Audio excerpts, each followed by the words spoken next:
Hey everybody, I just wanted to say thank you for using the sermon from September 2nd, 2018, Leaving the 99, using that for your small group curriculum.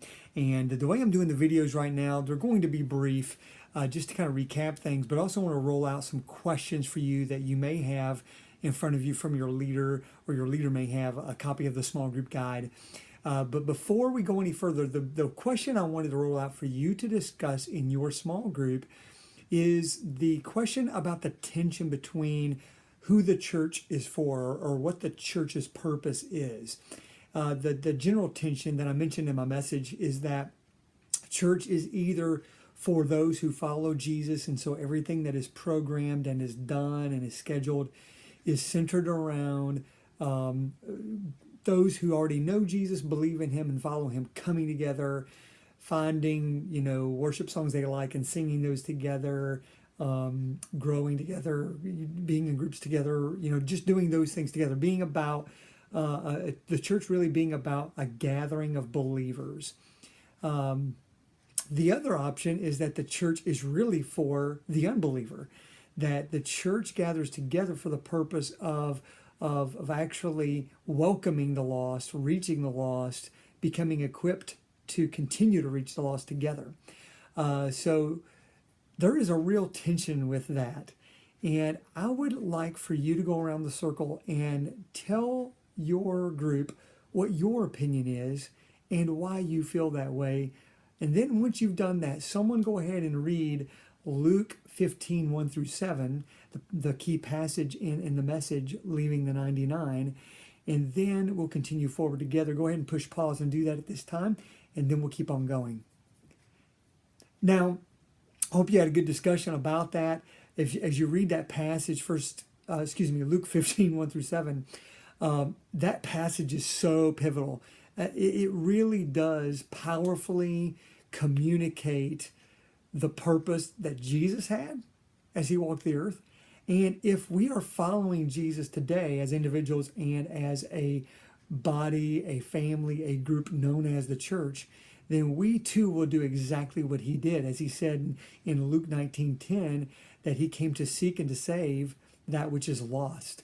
And if that's what we're about, then that's what the church is. The church is, in essence, a sheep finding organization. It is, in essence, for those who have not joined yet, for those who have not attended yet. So with that in mind, one of the things that is challenging is finding out what it means to leave the 99 as a believer and as a church, and doing just that. So for the next question I would like for you to discuss is, if, as we said in the message, leaving the 99 means being the church, and if you are not leaving the 99, then you are not being his church. What does leaving the 99 actually look like for a church? And what does it look like for someone who's following Jesus? What does that mean? How would you describe what that looks like? Be very specific. Name things that this is what we're supposed to do, or this is what we're supposed to not do, or this is what I am supposed to do. This is what I am not supposed to do. Be very specific as you discuss that together. Go ahead and hit that pause button again. And once you're done discussing, we'll keep on trucking. Well, I hope that led to some great discussion, because I think that is going beyond even what we talked about during the message, Leaving the 99. Like, what does that specifically mean? What does that specifically look like? I know that I shared with you some personal thoughts about leaving the 99, and how I'd spent some time really trying to talk with those who are considering even leaving my church, our church, considering going, or already having left, or shopping around, and just, people that I love and respect and that love the Lord and are just seeking the Lord's will, and they're just trying to figure it out. And one of the big discoveries I had was that was a lot of time, and that was a lot of energy. And at the end of the day, those folks are still in the same spot they were before. And instead of doing that, my goal now is having conversations still with those folks who may be in that situation. But the goal is to point them to leaving the 99, point them to the why of what we're doing at our church, point them to that being the mission, and how that will not look like exactly what maybe we want our church to be personally. It may make us uncomfortable. It may sometimes even not make sense.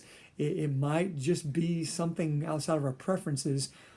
But yet, if what we are doing is an effort towards reaching the one, pursuing the one with reckless abandon, with reckless love, then that's what we must do. I want to end this video now by just asking you to think about this.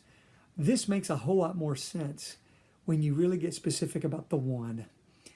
We talk about the theory of like we're supposed to be reaching the lost, but I hope that the lost is personal to you.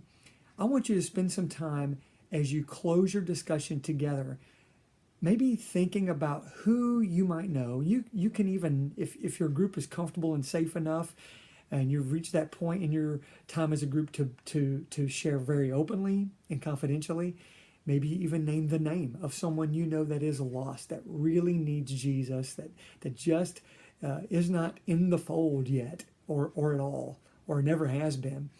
And pray for them. As you close your time together as a group, pray together for those people, even by name. Now, you might not want to name a name, and that's totally okay too. Maybe you can just describe the situation, or maybe you're going to describe a circumstance that's in front of you that might open up that opportunity. For instance, I'm wearing my shirt here, Tri-State Running Company shirt, going to represent that.